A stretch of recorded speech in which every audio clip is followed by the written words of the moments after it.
Bien, pues muy buenas tardes. Faltan algunas personas de incorporarse, sin embargo, en atención a la puntualidad de los ya convocados y sobre todo en atención a nuestro invitado esta tarde, pues vamos a comenzar, maestro Germán Cardona. Muchas gracias de antemano por acompañarnos. Realmente hablar de lo que es la argumentación jurídica es un tema verdaderamente apasionante. Eh, ya hemos tenido la oportunidad de tener pláticas por ejemplo, con Víctor Rojas Amandi, que tiene por ahí también un libro muy interesante de argumentación jurídica, con Robert Alexia, inclusive con el doctor Manuel Atienza, a quien tuvimos la oportunidad de darle recientemente un premio, el premio Dignitate, que da este instituto, y que curiosamente en los trabajos del doctor Atienza está por publicar precisamente un tema de cómo argumentar en dignidad, cosa que se me hace bien interesante porque, pues bueno, la parte de la dignidad, como sabemos, es la parte esencial de la persona humana, ¿no? Entonces, hablar de dignidad, estamos hablando de muchos derechos, de muchas cosas, y siempre es un gusto escuchar las voces calificadas de gente que se ha dedicado a estudiar la argumentación jurídica, que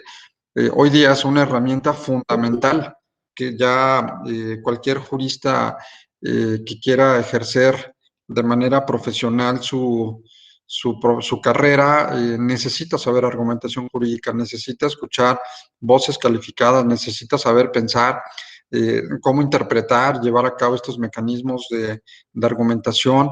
Y bueno, pues en esta ocasión nos da muchísimo gusto recibir al maestro Germán Cardona Müller. Y también quiero agradecer públicamente al doctor Manuel Vidaurri Arechiga, que está por aquí también acompañándonos, un maestro muy, muy querido, un buen amigo, quien, pues bueno, nos hace también el honor de acompañarnos y, bueno, referencia directa para poder platicar esta tarde con el maestro Don. Pues a mucho gusto, maestro, darte la más cordial bienvenida. Daré lectura, si me lo permiten, de algunos antecedentes curriculares de nuestro invitado de esta tarde. El maestro Germán Cardona Müller cuenta con máster en argumentación jurídica por la Universidad de Alicante y la Universidad de Palermo. Es egresado del Instituto Tecnológico de Estudios Superiores de Occidente, donde obtuvo la maestría en Derecho Constitucional Contemporáneo y la licenciatura en Derecho. Entre otros posgrados, es egresado del curso básico de formación y preparación de secretarios del Poder Judicial de la Federación y tiene especialidad en Derecho Corporativo, así como en Derecho Fiscal, con mención honorífica por la Universidad Panamericana. Actualmente es candidato a doctor por el Instituto de Investigaciones Jurídicas de Jalisco. Como académico, ha sido parte del núcleo académico básico de posgrados del ITESO, en donde impartió la materia de Derecho Procesal Constitucional y actualmente es profesor de la asignatura de la Universidad de Guadalajara, además de integrante del Comité Científico Nacional de la Revista Jurídica Derechos Fundamentales a debate de la Comisión Estatal de Derechos Humanos. Ha sido conferencista en varias ponencias, cursos, conferencias en materia de derecho constitucional, derechos humanos, derecho fiscal y argumentación jurídica en la Universidad de Guadalajara, tanto en los centros universitarios de Ciencias Sociales y Humanidades, así como el Centro Universitario de Ciudad Guzmán, en la ciudad de Guanajuato y en el ITESO, asimismo en la Casa de la Cultura Jurídica. Como profesionista se desempeña actualmente como director jurídico del despacho Germán Cardona Müller y Abogados, así como prestador en la Comisión Estatal de los Derechos Humanos. Ya ha fungido tanto como investigador, secretario técnico, asesor en jefe del Honorable Congreso del Estado de Jalisco. Así es que, pues bueno, no me resta más que nuevamente agradecerte, maestro, que nos acompañes en esta sesión intitulada La tipología de la argumentación jurídica, un tema fundamental, un tema básico que escucharemos con gran atención Y pues te cedo el uso de la voz, maestro Cardona, bienvenido y muchas gracias por estar con nosotros. Adelante, por favor. Muchísimas gracias, doctor. Es un honor estar aquí presente. También ver que está presente el doctor Manuel Vidal Arechiga, quien le tengo un enorme respeto. Entonces, atendiendo los tiempos que tenemos disponibles, empecemos con este módulo en materia de tipología de la argumentación jurídica. Nada más tendría una cuestión a dilucidar, es si aquí se espera que los alumnos o los que están aquí en la conferencia puedan participar o es todo magisterial. No, adelante, por favor. Adelante, como te sientas más a gusto y por favor, adelante, por favor, Excelente. como sea más cómodo, adelante. Muy bien. Tal como lo había establecido ya el doctor Sergio Claudio Arellano Rabiela, realmente sin importar la perspectiva o la óptica con la cual nosotros pretendamos abordar el derecho, ya se trate de un pospositivismo propio de la Escuela Emanuel Atienza, inclusive desde la Escuela Genovesa de Girona, digamos, del positivismo analítico, el realismo analítico, que también manejan distintos autores actualmente, la argumentación es indispensable. Por más de que consideremos a veces de que quizá una postura no cognitivista nos pueda abordar o apoyar, al final de cuentas, estos tipos o la argumentación en sí considerada nos ayudan a controlar la actividad jurisdiccional, fortalecer el Estado de Derecho y también a ser mejores profesionistas. Ignoro qué otros cursos o módulos ya han tomado. Me imagino que han tomado algo de quizá de argumentación formal o lógica proposicional o algo por el estilo. Me han dicho que estas son clases introductorias. En ese caso les haré una primera pregunta. Para ustedes, ¿en qué consistiría, digamos, el núcleo o el centro de la argumentación?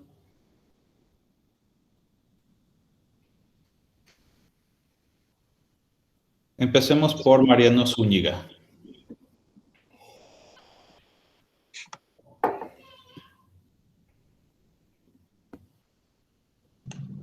¿Sí me escuchan? Sí. Buenas tardes. Buenas tardes. Doctor, buenas tardes. Buenas tardes. Es un tema de verdad, doctor. Yo lo había estado viendo desde otra situación en cuanto a la impartición de clases y todo el estudio del derecho, pero analizarlo de la manera que lo hemos estado viendo aquí es completamente una perspectiva distinta. Me está creando una nueva forma de ver toda esta situación donde muchas de las veces y a través del estudio no me había puesto a pensar de la manera en la que nos ha hecho razonar el doctor Sergio. Al respecto sobre la pregunta en sí, no te sabría decir un concepto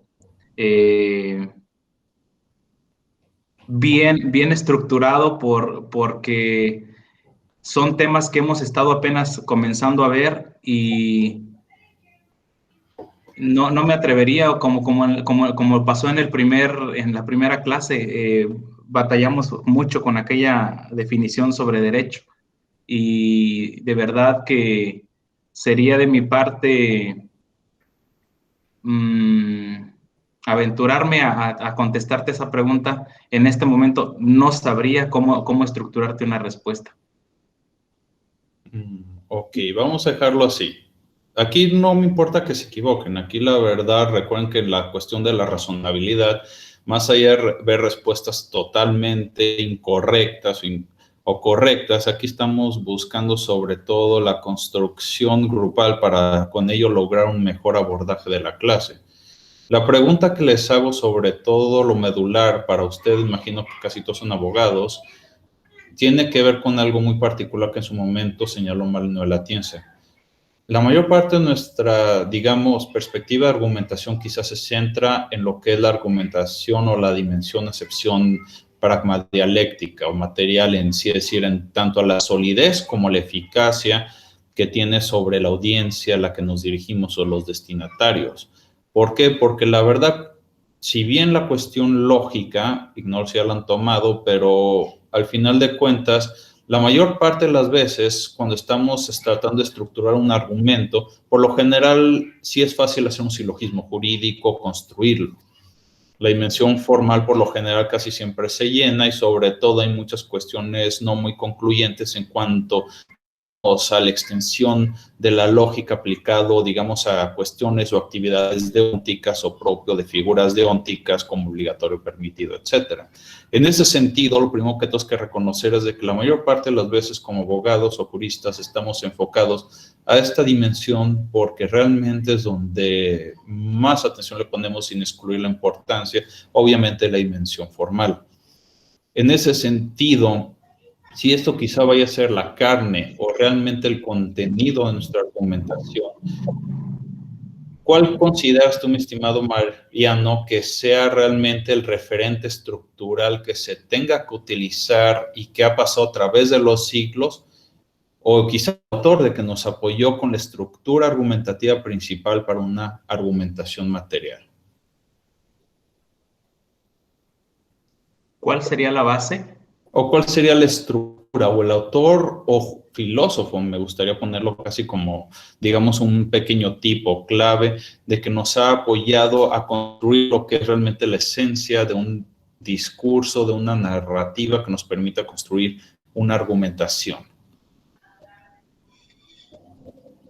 Bueno, perdón que interrumpa, yo creo que es referente también hablar de Sócrates, ¿no? El juicio de Sócrates. Claro. Aquí básicamente me gustaría hacer referencia sobre todo, digamos, a la cúspide de estos filósofos, digamos, tal cual a lo que sería Aristóteles. Aristóteles y obviamente luego tomando en consideración a lo que fue Marco Tulio Cicerón, fueron quienes nos legaron la estructura tal cual de lo que conocemos hoy por un discurso material o pragmadialéctico adecuado que utilizamos hoy en día. Y aquí es donde me gustaría empezar para ver realmente cómo establecer la estructura y obviamente para que es importante para establecer la tipología de una argumentación pragmadialéctica o material. Obviamente todo estructura argumentativa vamos a ver las siguientes partes. Un exordio que a manera de introducción va a traer al auditorio y fijar el tema, la tesis o objetivo del discurso. Una exposición o narratio en donde vamos a establecer los hechos necesarios para demostrar la conclusión. Una argumentación conformada por las partes de una confirmatio, donde establecemos las pruebas, y la refutatio, es decir, donde nos establecemos o anticipamos a la tesis del contrario, para concluir con la peroración, epílogo, conclusión, perdón por la redundancia, donde se busca otra vez traer la atención del oyente y resaltar lo que se mostró. Obviamente estamos dentro, digamos, del tipo de discurso, ahora sí, jurídico propiamente dicho, lejos del demostrativo, entre otros. En ese sentido, esta estructura la vemos sobre todo casi cuando vemos cualquier sentencia, cuando nos centramos a las consideraciones de cualquier operador jurisdiccional, y por eso hice la pregunta. Si no conocemos la estructura realmente de cómo sería un discurso pragmadialéctico, de poco sirve también adentrarnos a las tipologías argumentativas que en un momento más vamos a poder observar o adentrarnos y analizar. Entonces, ahora siguiente pregunta. Ahora vamos a ver a alguien más, quien quiera responder, adelante. Les repito, esto no se trata de ver quién está viendo mal, sino de construir de manera colectiva. La pregunta importante aquí es, ¿por qué realmente nosotros, los abogados, necesitamos que argumentar, sobre todo cuando estamos desde una negociación con un cliente, digamos hasta cuando somos operadores jurisdiccionales o haciendo casi cualquiera de nuestras funciones?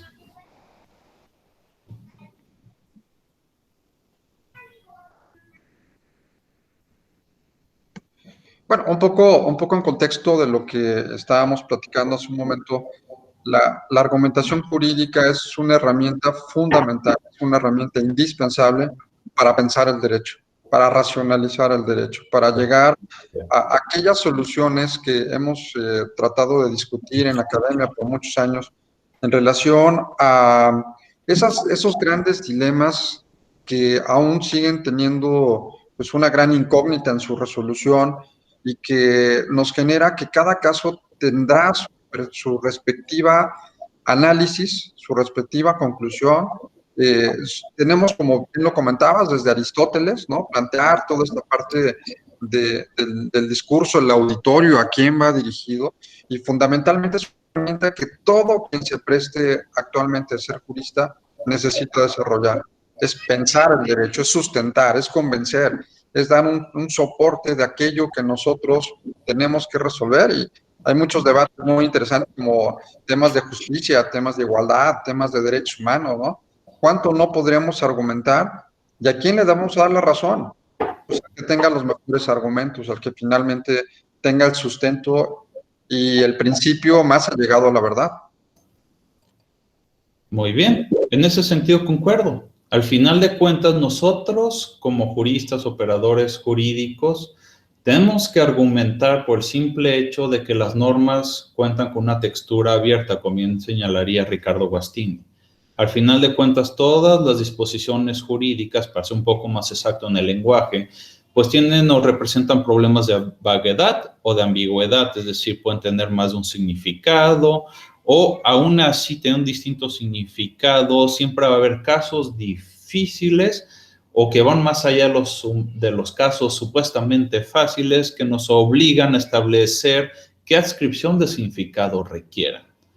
En ese sentido, digamos que sobre todo los problemas para entender, digamos, la concepción de Theodor Fiebe, en el sentido que siempre que vamos a tener disposiciones jurídicas va a haber problemas porque va a haber distintas soluciones para poderlos establecer, ya sea que estemos ante significados existentes o que tengamos que crear o integrar el derecho de distintas maneras.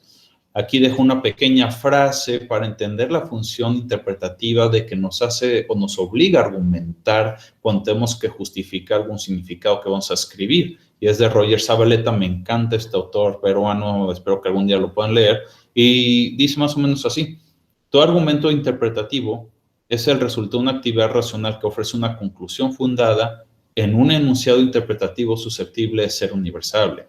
Es decir, al final de cuentas, nosotros como juristas estamos compelidos a buscar la determinación del derecho frente a la vaguedad y ambigüedad, y es aquí donde realmente nos sirve de orientación las distintas tipologías de argumentos, digamos, desde la acepción material. Empecemos entonces, inclusive si me permiten, espero llegar un poquito de falacias materiales para contrarrestarlo con este tipo de tipologías. Empecemos entonces con uno de los argumentos quizá más populares, pero también que considero a título personal que son muy dañinos. El argumento semántico. ¿Quién me puede decir o qué se les ocurre cuando intento hablar de argumento semántico?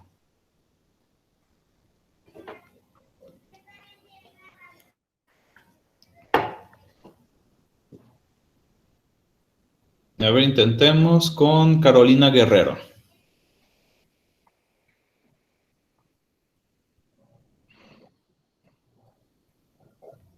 Pasemos entonces con José Roberto Saucedo Pimentel.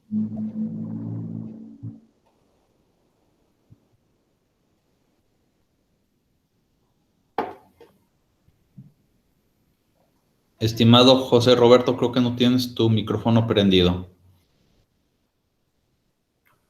Perdón, ¿ya me escuchan? Sí. Sí, muchas gracias. Bueno, me estoy apoyando de todas maneras en otra fuente. Pues es aquel que en donde consiste en resolver la duda interpretativa o justificar el significado sin salir del texto objeto de interpretación. Es decir, recurriendo a las reglas del uso del lenguaje en el que está redactado el enunciado objeto de interpretación. Muy bien, ahora problematicemos la cuestión de este tipo de, digamos, argumento interpretativo.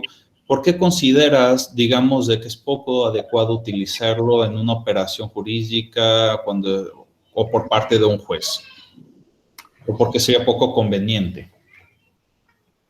Bueno, porque si nos vamos a las reglas de la semántica, pues estaríamos haciendo una interpretación muy básica, ¿no? Muy básica, es decir, interpretando únicamente a lo que los integrantes de una comunidad entienden por lo que significa algún enunciado. No creo que esté muy tecnificado o que tenga mucha o sea, que no esté tecnificado la interpretación, sino que es una interpretación más bien ¿Básica? Sí, básica, de uso común de una comunidad. ¿Y los abogados no usamos un lenguaje técnico también? Claro, usamos los dos, pero yo creo que ya en un litigio lo que se espera, pues es, si somos abogados, pues espera un poquito más de aportación en la interpretación, es decir, no del lenguaje común, sino pues argumentando a lo mejor con un poco más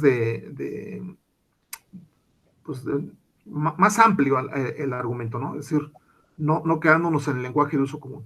O sea, entonces sí se puede utilizar el argumento semántico, pero con argumentos técnicos.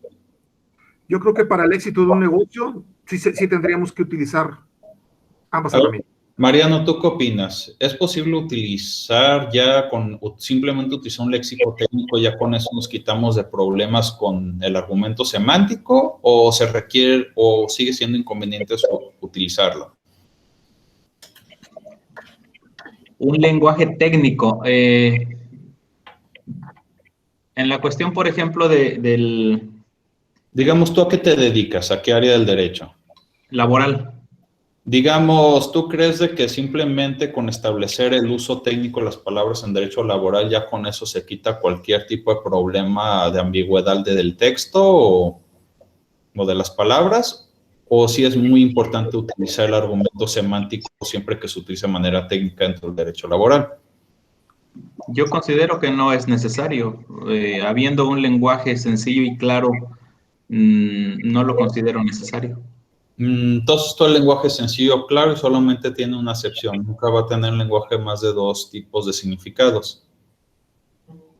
Es que muchas de las veces la lectura, por ejemplo, de una sentencia, hablemosla en materia laboral, no es lo mismo comprenderla desde un punto de vista, en el caso de nosotros los abogados, a que la lea una persona. Y con este caso, me voy al ejemplo de la juez en el caso de la niña de San Luis Potosí, que por ahí no tenía los medios para conectarse en esta cuestión de lo de la pandemia a la escuela, a la educación. Y no una sentencia, fue una carta que le escribió el juez explicándole los motivos por los cuales la justicia la protegía, sin entrar en aquellos argumentos que en los considerandos los jueces señalan de por qué estaba resolviendo de la manera en la que lo estaba haciendo. Le estaba tratando de explicar, en este caso a un menor, a una niña, cuáles eran los alcances por los cuales el abogado había acudido junto con sus padres a pedir la protección de la justicia federal. Y en el sentido en el que se lo explica al menor, no es el mismo sentido en el que quedó plasmado, pues, en la sentencia. Me imagino que va por este lado No, el argumento semántico implica que yo le intente atribuir significado o sostener una postura atendiendo al uso corriente de las palabras o atendiendo al uso técnico que se dan de estas en un determinado contexto profesional, como vendría a ser nada más cuestión laboral, cuestión fiscal, mercantil, etcétera. Otra cuestión aparte es el uso de o intentar hacer un lenguaje incluyente al emitir una sentencia. ¿Cuáles son los dos problemas que veo por qué quizás este ejercicio? Uno, porque realmente cualquier diccionario que agarren siempre va a tener todo tipo de término, más de 3, 4 acepciones. También los abogados, y muchas veces esto no es muy controlable. El que yo quiera argumentar o fijar una postura atendiendo el uso de las palabras, primero tengo que establecer qué tipo de contexto estoy utilizando, y no solo qué tipo de contexto, sino que estas palabras efectivamente se van a emplear de la forma que den el resultado que considero.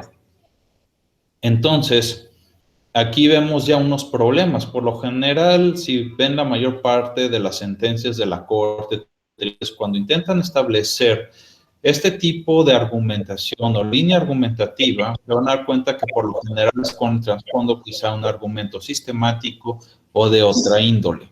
Por lo general es muy difícil tratar de emplear el uso gramatical porque al final de cuentas es poco controlable y puede ser muy arbitrario, entonces tengan cuidado con este tipo de argumento. ¿Alguien de ustedes ha escuchado hablar del argumento a contrario? No contrario, Censo, a contrario.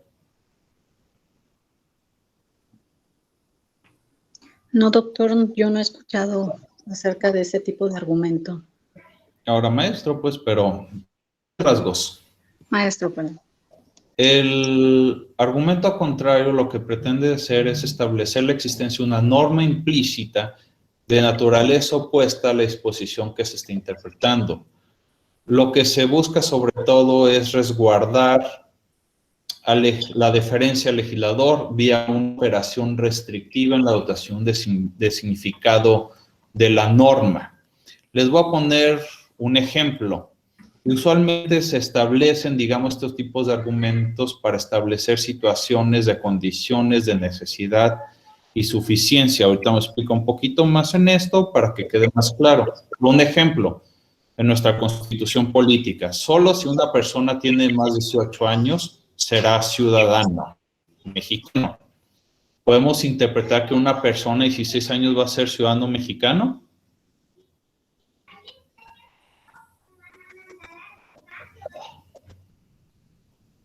Pues no. Si tiene 17 y medio, 17 y 3/4 tampoco. Si se fijan, este tipo de argumentaciones o lo que establecen las posturas cuando establecen un argumento contrario es una visión, digamos, que tiende a restringir. Se utiliza sobre todo en áreas del derecho, digamos, fiscal, penal, de que tienen una aplicación restrictiva, que ello no implica sobre todo de que la interpretación vaya a seguir quizá en ese sentido, pero lo que se busca es una inferencia al legislador sobre todo las finalidades que buscan este tipo de leyes. Por ejemplo, tratándose de materia penal, al ser una última ratio para poder hacer frente, para garantizar ciertos bienes jurídicos, ahora sí de última necesidad o de mayor jerarquía, por así decirlo, quizá por ponderación cede, pero bueno, ese es el objetivo. Vemos de que por lo general nunca vamos a establecer una sanción penal por alguien que no esté establecida en la ley. No vamos a encontrar disposiciones tributarias que establezcan cargas de que no estén previamente definidas en la ley. De ahí que por lo general, aunque no tenga la palabra solo, este tipo de normas establecen condiciones de cumplimiento necesario y suficiente. Pregunta, ¿saben lo que significa que algo sea condición necesaria y suficiente de algo en lógica?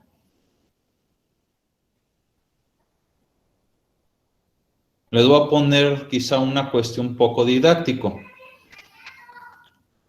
Y quizá lo hace un poquito chusco, pero es importante que entiendan realmente en qué está la base, digamos, de un argumento contrario.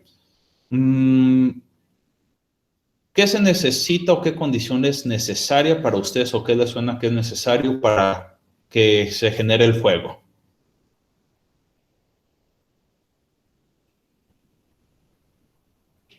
¿Cuál cuestión está que estar presente de manera necesaria para que pueda darse una chispa de lumbre? ¿La electricidad? No. ¿O la batería? Puedo hacer fuego sin electricidad, pero hay un elemento en particular que si no está presente, pues no se puede dar un incendio o un fuego. Supongamos que soy un piromaníaco y quiero hacer un incendio. ¿Qué condición física, qué elemento químico casi necesitaría para que pudiera hacer un incendio? Oxígeno. No se puede generar fuego si no hay oxígeno. Es una condición necesaria para generar un fuego. Supongamos en este ejemplo medio chusco que yo siendo un piromaníaco quiero causar un incendio para causar lesiones o destrozos o lo que sea. más allá obviamente de la cuestión del oxígeno, ¿cuál sería una condición suficiente para generar un incendio?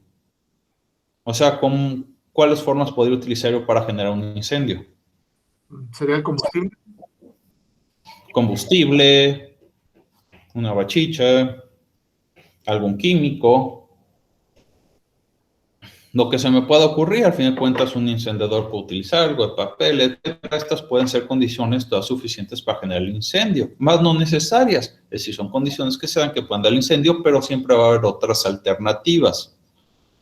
Ahora, si yo, digamos, de que se dio un incendio y soy parte del cuerpo o coadyuvante al cuerpo de peritos que está determinado que causó el incendio, y van conmigo los bomberos y me preguntan, ¿usted cuál cree que fue la condición necesaria y suficiente de este incendio? ¿Qué consideran que van a responder?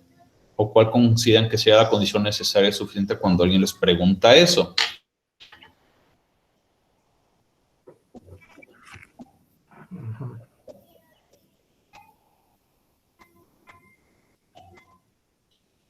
¿Tú qué opinas, José Roberto? Ok, en un peritaje de incendio. Si llegan contigo y te dijeran, muy bien, ya sabes que el oxígeno es una condición necesaria, pero en esta circunstancia, ¿cuál es la condición necesaria y suficiente que causó el incendio?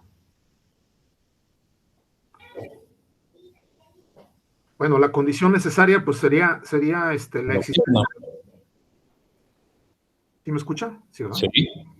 Digo, la condición necesaria bajo esto que se ha comentado, pues sería la existencia de una fuente de aire que tuviera oxígeno, o una fuente de oxígeno. Y esa es la condición necesaria. Ajá. Y la suficiente, pues sería la existencia de un material en donde una chispa pudiera encender. Muy bien. ¿Y necesario y suficiente? Cuando preguntamos necesario y suficiente, y perdón que te interrumpa, nos referimos que atendiendo al contexto, ¿qué realmente fue la condición que generó en esas circunstancias eso sin lo cual no se pudiera haber dado? En este caso, dependiendo, podría ser una bachicha, quizá pudo ser un químico, pero cuando nos preguntamos por condición necesaria y suficiente, nos estamos preguntando de acuerdo, digamos, en cuestión de cuestio iuris o en cuestión de hechos, ¿qué realmente causó esa situación que se diera? ¿Cuál fue lo que contribuyó a esa causalidad con mayor grado de probabilidad? A eso se refiere. Condición necesaria significa algo que sin lo cual no se puede dar. Suficiente es algo con lo cual puede ocurrir el evento, pero no necesariamente hay otras alternativas, y condición necesaria y suficiente se refiere a, de acuerdo al contexto, qué es lo que detonó que esta cuestión se diera. ¿Y por qué es importante? Porque si se fijan, muchas normas de nuestro sistema jurídico siempre se establecen con la condición de solo. Solo si se cumplen tales cuestiones va a establecerse resultados. En este caso puso una cuestión muy singular. Solo las personas que cumplan 18 años serán ciudadanos mexicanos. Tú no puedes ser ciudadano mexicano si tienes menos de 18 años. En teoría, quizá hay excepciones y cuestiones de rotabilidad del no, pero por lo general a fuerzas necesitas 18 años. Otro ejemplo que a veces tiende a haber cuestiones un poco preocupantes, pero por lo general en los países es condición necesaria y suficiente ser mayor de edad para poder donar órganos. Ojo, es importante tener esto porque muchas normas, a pesar de que se redactan con este solo, es decir, solo si sean estas circunstancias van a tener estas cuestiones de antecedente y consecuente hipótesis, tenemos que ver si de acuerdo a la estructura de los principios de nuestro sistema normativo no hay colisiones. Es decir, ¿qué tal si esa condición suficiente y necesaria realmente choca con algunos parámetros axiológicos de nuestro sistema jurídico? Entonces, quizá necesitamos que replantearnos si efectivamente no cae en alguna falacia material o su solidez no se justifica con otros principios. Me parece que este tipo de argumento que nos estás comentando es muy interesante, sobre todo cuando se trata de violación a derechos humanos. Ha habido casos, por ejemplo, de leyes que establecen, por ejemplo, ahorita que mencionabas la edad, que mencionan una edad para llegar a contender un cargo público y demás. Entonces, ese parámetro de edad puede generar otra colusión de derechos, como bien lo señalabas. Una persona que está fuera del rango de la ley ya no es apto para poder llevar a cabo ese cargo público. Entonces, el estudio a través de este argumento que se me hace muy interesante.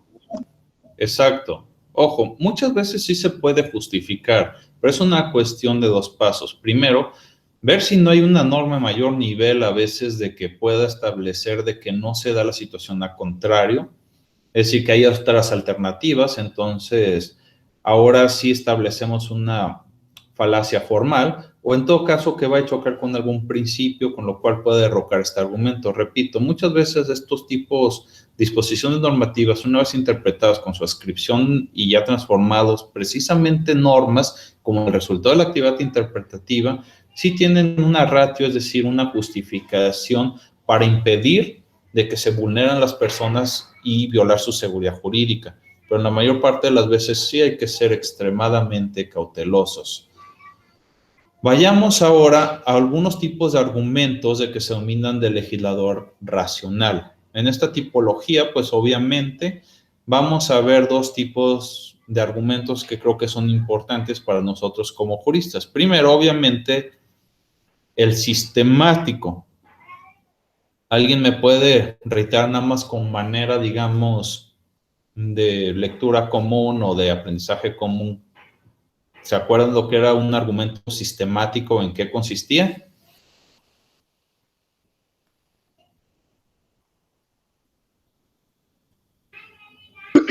Buenas tardes, maestro. Buenas tardes.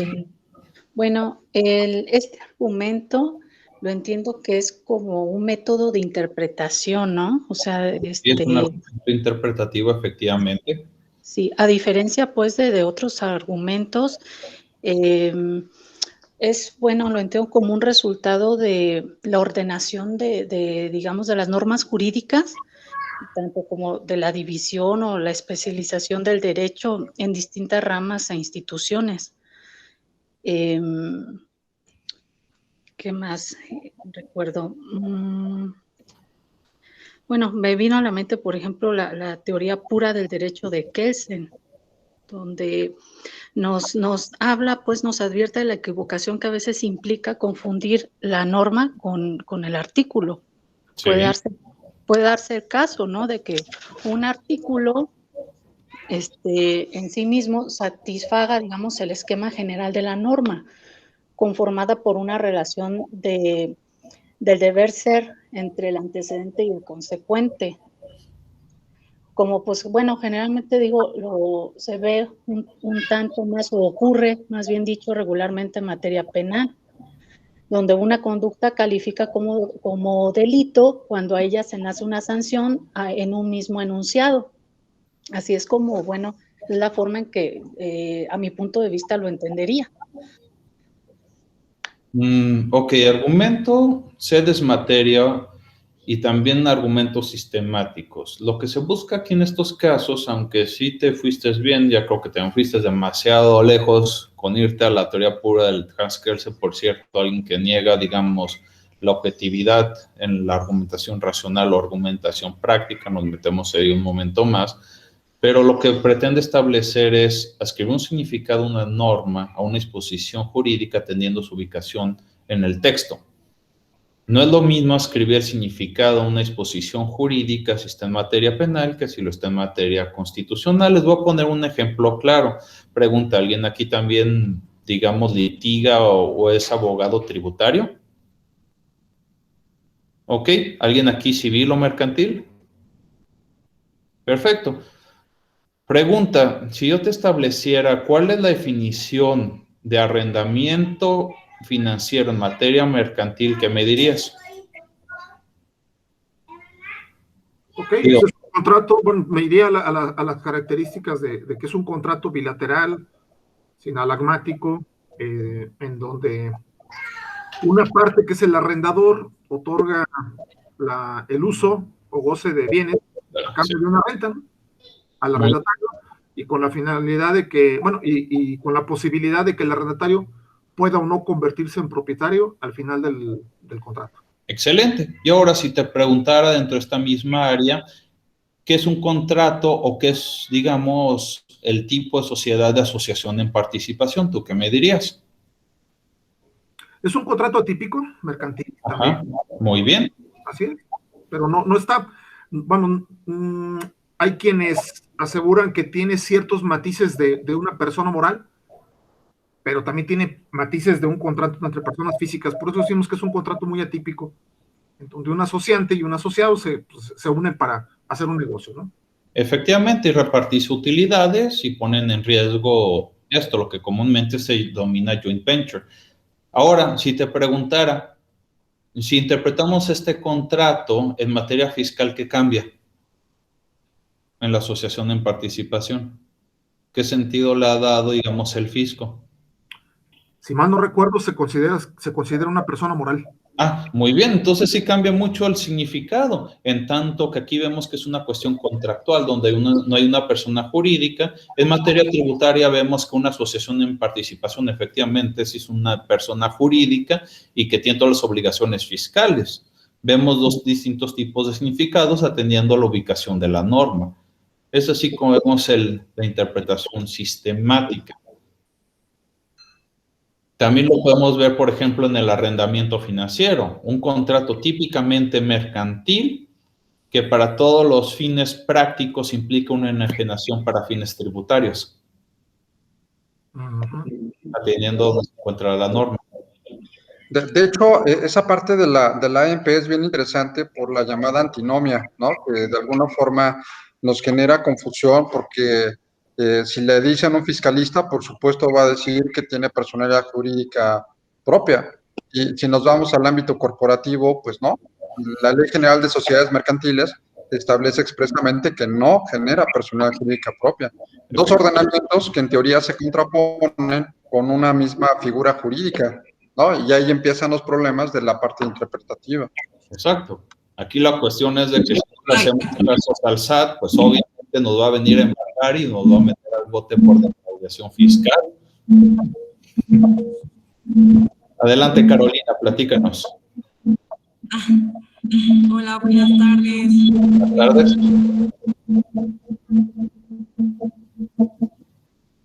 Hace ratito no pude apagar el micrófono. ¿Sí me escuchó? Sí. A ver. Bueno, ¿me escuchó? Sí. Ah, ok, perdón. Es que he tenido aquí unos problemas con el micrófono. Buenas tardes. Bueno, yo nada más como que quisiera abonar, no sé si estoy en lo correcto, pero pues es que, bueno, yo siento que toda interpretación requiere de una visión sistemática, ya que las normas, por decirlo en lo individual, solo expresan una parte y adquieren un sentido amplio. Entonces, cuando son interpretadas desde la perspectiva del conjunto, le comentaba al doctor, perdón. Bueno. Pensé que iba a decir algo. No. O por ejemplo, en el sentido del legislador, ¿no? Cuando va de la parte subjetiva del legislador, pero debe ser de la parte objetiva de la ley, en realidad. No sé si por ahí podría... Tocas un buen punto. La verdad es que los principales tipos o tipología argumentativa que estoy empleando se utiliza casi de manera automática cuando se trata sobre todo de los argumentos sistemáticos y sobre todo cuando va a haber el argumento teleológico que atiende a la finalidad.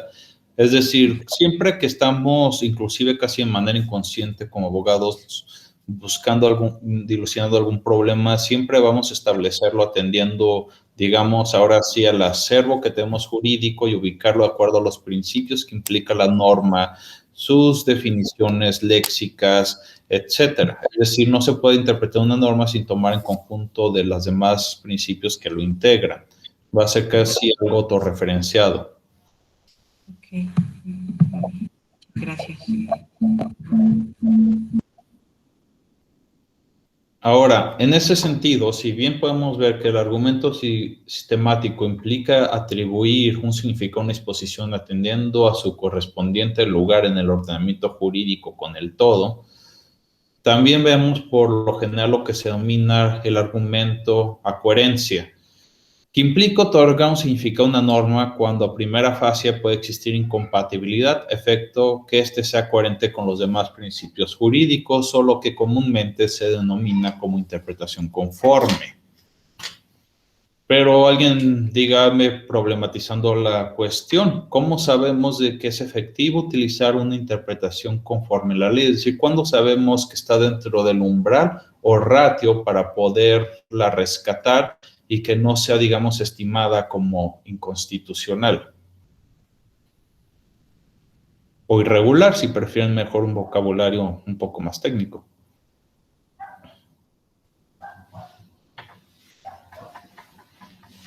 Te quería comentar, bueno, les comparto que estamos trabajando en un proyecto muy interesante en relación al análisis de la legislación secundaria que está tajantemente violando derechos humanos.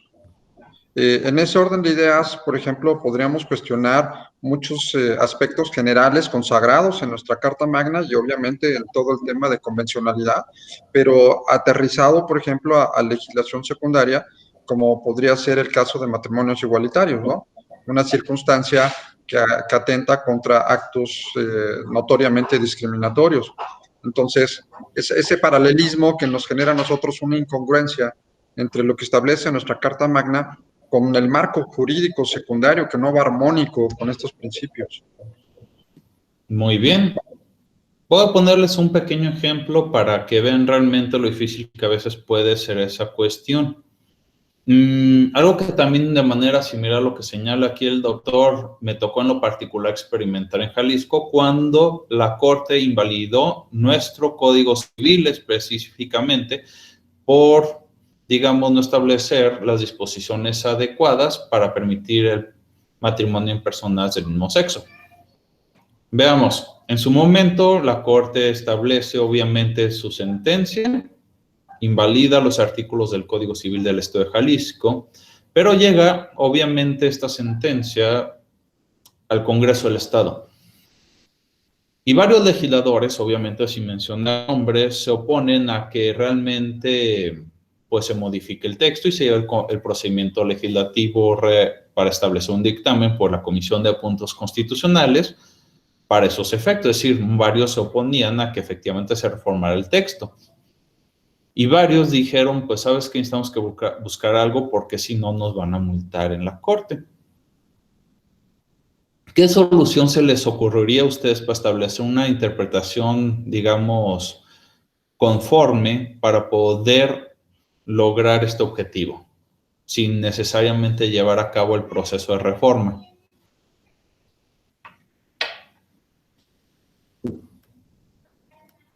Si ustedes fueran asesores de algún diputado o, digamos, coordinador de asesores y les dijeran, ¿sabes que nos llegó las sentencias, pero no queremos reformar el texto? ¿Cómo le hacemos para buscar una solución de que no implique reformarlo, pero hacerle caso a la Corte y garantizar, digamos, el contenido que está establecido? ¿Ustedes qué harían?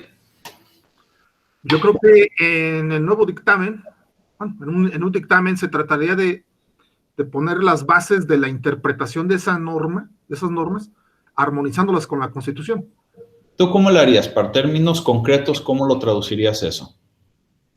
A ver, si la Corte, por ejemplo, me dice, me voy a un ejemplo que puedo tener un poquito más de conocimiento.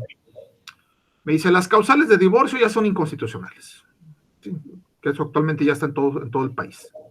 Actualmente ya no hay necesidad porque atentan contra un principio de la autonomía de la voluntad. Y supongamos que hay un Estado muy conservador que desea mantenerlas. Pues tendría que decir en algún dictamen, las causales se mantienen porque no están en contra del orden constitucional, ya que aún con los antecedentes que existen en materia de jurisprudencia, estas causales que están en el estado de, no sé, de Guanajuato, guardan armonía con el principio de autonomía de la voluntad y dar los argumentos. Quizá. Casos, ¿no?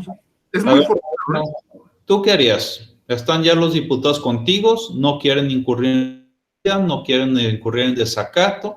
y te dicen, ¿cómo lo hacemos ya para hacerle caso a la Corte, pero sin necesidad de llevar el procedimiento legislativo para cambiar cómo está el Código Civil? Muy complicado, pero pues a mí se me ocurre eso, ¿no? Establecer Bien. las bases de interpretación para esas normas, es mantener... Ahora, pero veamos qué nos dice Mariano en este caso. ¿Tú qué opinas? ¿Tú qué harías en este caso concreto, Mariano? Acuérdate que tú como coordinador de asesores estás ganando buen dinero y de eso depende tu empleo en parte. No sé, doctor, algo muy complicado. ¿A alguien se le ocurre alguna solución? Bueno, es que en realidad no lo están prohibiendo tampoco, ¿no? O sea, te vas por el camino largo. O sea, de alguna forma sabemos que aunque exista esa disposición en legislación secundaria, a través de un amparo, por supuesto que te van a garantizar ese derecho. No existe una restricción expresa. No me explico. Ahora, en Jalisco hicimos algo interesante. No voy a decir que fui yo en este caso, pero sí fue una solución que a la Corte sí le gustó. Se estableció la parte de la sentencia que la declarara inválida y simplemente se estableció en el Código Civil del Estado de Jalisco. Abajo del texto se establece, esta disposición fue declarada inconstitucional y es invalidada para todos los efectos legales. ¿Ustedes consideran de que esta acción cumple con los requisitos de una interpretación conforme o consideran de que aún así se estaría estableciendo la posibilidad de una interpretación de que se podría estimar inconstitucional? Para todos efectos prácticos, ¿qué caso tiene hacer esa anotación a pie de página? Entonces, Ustedes díganme, les estoy preguntando a ustedes. yo no le veo nada práctico, al contrario, es decir, algo así como obedézcase pero no se cumple, algo así, ¿no? Efectivamente, al parecer a la Corte sí le satisfizo esa solución en ese momento. Si me preguntan a mí, la verdad, debiera haberse establecido el procedimiento de producción normativa de reformas a efecto de que la disposición no lograra establecer las interpretaciones que actualmente se establecen, corre ese riesgo. Como bien lo señala Ricardo Guastini, al final de cuentas, si hacemos el ejercicio de ver cuál es el universo de casos, de soluciones y de posibles interpretaciones, nos vamos a dar cuenta que no es posible rescatar la disposición tal como está redactada. Vamos a tener que acabar expulsando el ordenamiento jurídico dicha disposición y necesariamente necesitaría que establecer o emitir una nueva norma, disposición que indicara ahora sí las posibles interpretaciones adecuadoras de que fueran conforme a la Constitución. Entonces, bien lo señalan, establecer esa disposición de que es inválida sirve poco, pero a la Corte en su momento lo vieron como una alternativa adecuada. Pasemos al siguiente tipo de argumento. Argumento económico. ¿Qué consideran que implica a ustedes esta denominación? Vamos con Hugo Alejandro Bermúdez. Buenas tardes. Buenas tardes. Me acabo de unir, Me acabo de unir, estaba en sesión. El argumento económico. Muy bien. El argumento puede ser un argumento no lo había escuchado como argumento económico, pues por el nombre puedo pensar que es un argumento simplificado. Vamos bien. Perfecto. Un argumento simplificado. En principio esa sería la aportación, que sería un argumento económico, un argumento simplificado. Pero simplificado con buenas razones, porque se corre en riesgo en ese tipo de argumentos, si es que a eso nos referimos, de que sea un argumento económico, pero que no tenga buenas razones, y en ese sentido se corre el riesgo de no justificar correctamente una sentencia. Vamos bien. Aquí José Roberto nos pone una definición de Perlman que me gusta mucho, que dice más o menos así. El argumento económico o hipótesis del legislador no redundante afirma esencialmente que una interpretación cuando, si se admitiera el texto, se limitaría a repetir lo que ya resultaba de un texto legal anterior. Básicamente, lo que busca el argumento económico es evitar interpretaciones redundantes o la redundancia normativa. Alguien, ahora sí, José Roberto, ¿me podrías dar un ejemplo de cómo se podría utilizar este argumento en un caso práctico? Supongamos que ya existe una tesis de jurisprudencia que declaró inconstitucional una norma. Muy bien. Ok, ese sería el primer punto. Y pues me iría nuevamente a un ejemplo del derecho.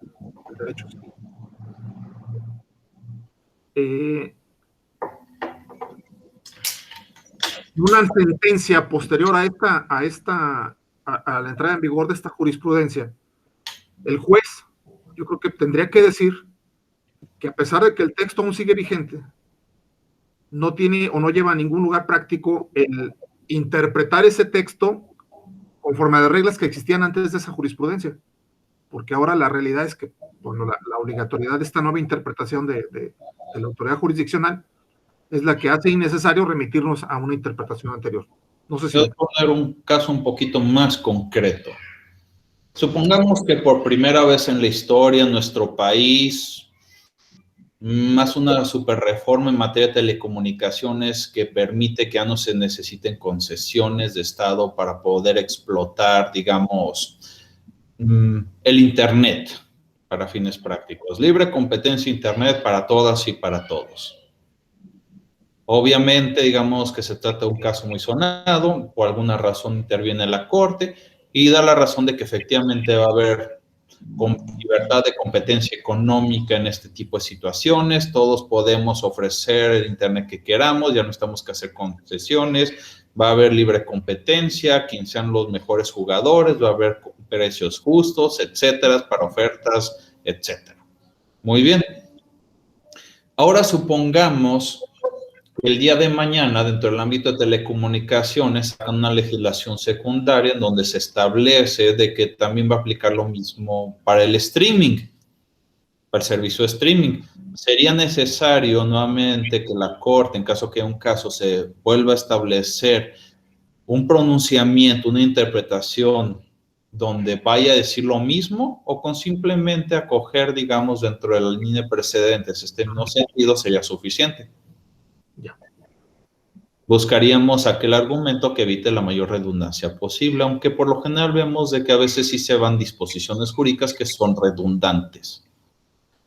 Pero a grandes rasgos, como también lo señala el compañero José Roberto Saucedo, también eso es lo que tiende a hacer. Buscamos eliminar redundancias en las interpretaciones y sobre todo en la redacción de las disposiciones jurídicas.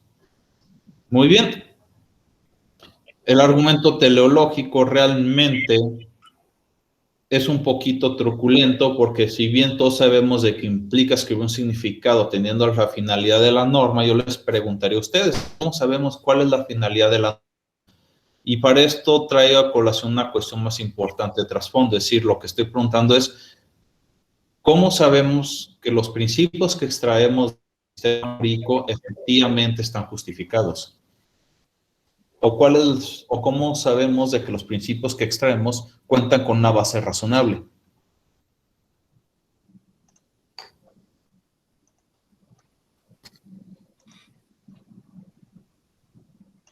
Vamos ahora con Cora Rosillo. A ver, Cora Rosillo, platícanos. ¿De dónde se extraemos estos principios y finalidades del derecho?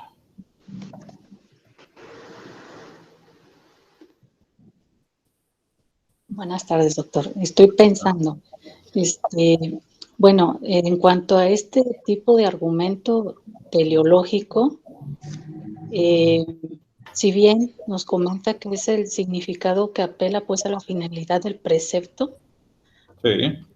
Por entender pues que la norma es un medio para un fin. Sí. Me quedé pensando para explicar a la luz del ejemplo de los fines extrafiscales, Cuando se habla pues del argumento psicológico, no sé si ese ya lo habrían abordado. Apenas vamos por allá, pero pues muy bien, sigamos adelante con tu ejemplo. Entonces, recuerdo pues que de este argumento teleológico hay una tesis de jurisprudencia en donde se habla acerca de la defensa adecuada en la averiguación previa. No sé si le puedo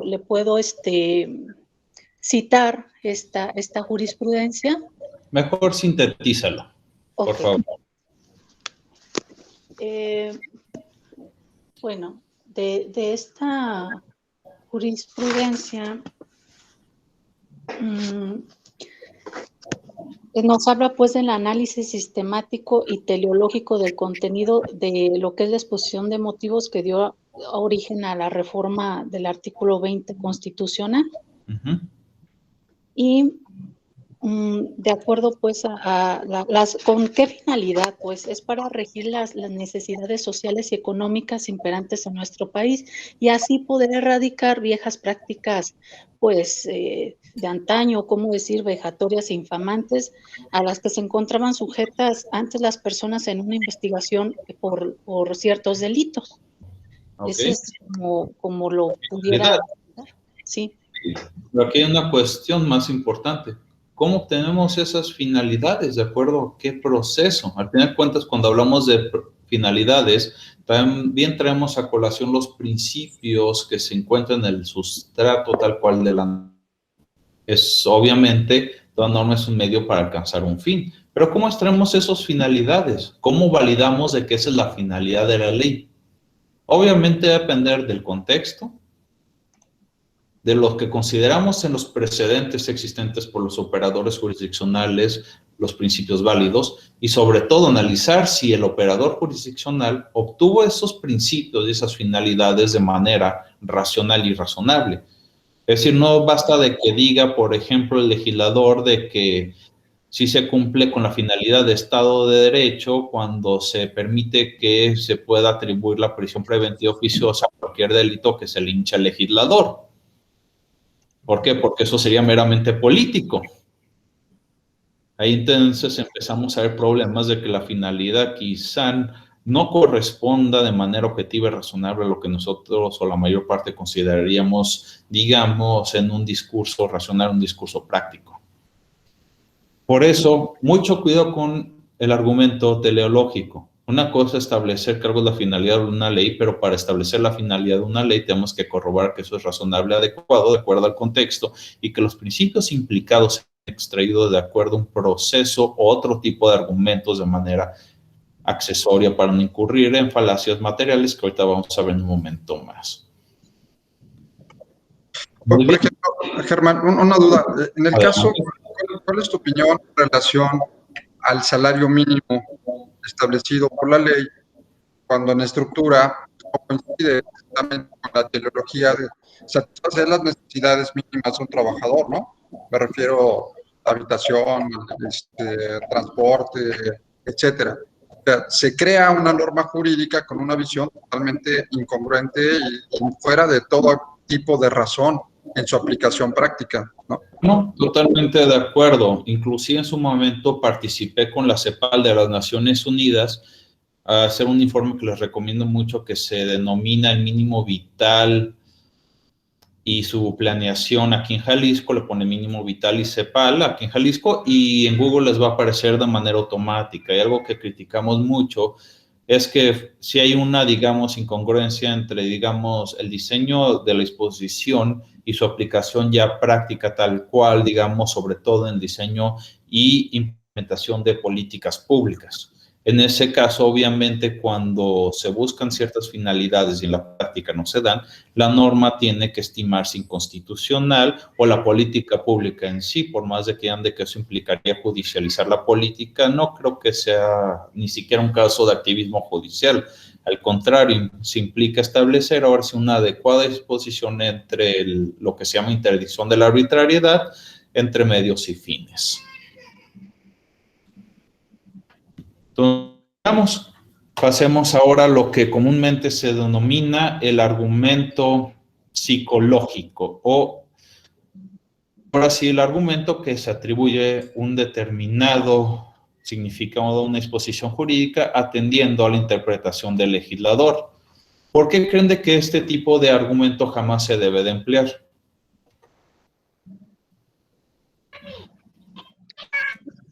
Doctor, perdón, maestro, ¿este tipo de argumento se refiere a la exposición de motivos, por ejemplo, de una ley, o bien, si fuese una sentencia a los considerandos, No, pues... solo la ley. Ok. Supongamos de que el día de mañana tenemos que argumentar a favor de cierta exposición de una determinada, de un determinado ordenamiento jurídico X. ¿Por qué consideran de que este tipo de razonamientos o de justificación se caería por su propio peso?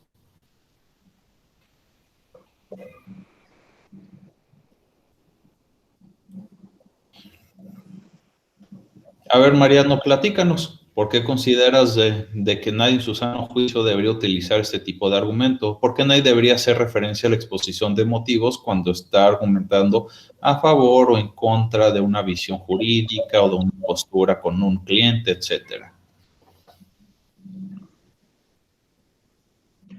¿Por qué no tendría que hacer referencia? Sí, es decir, ¿por qué crees de que alguien no debería jamás tocar este tipo de argumentos?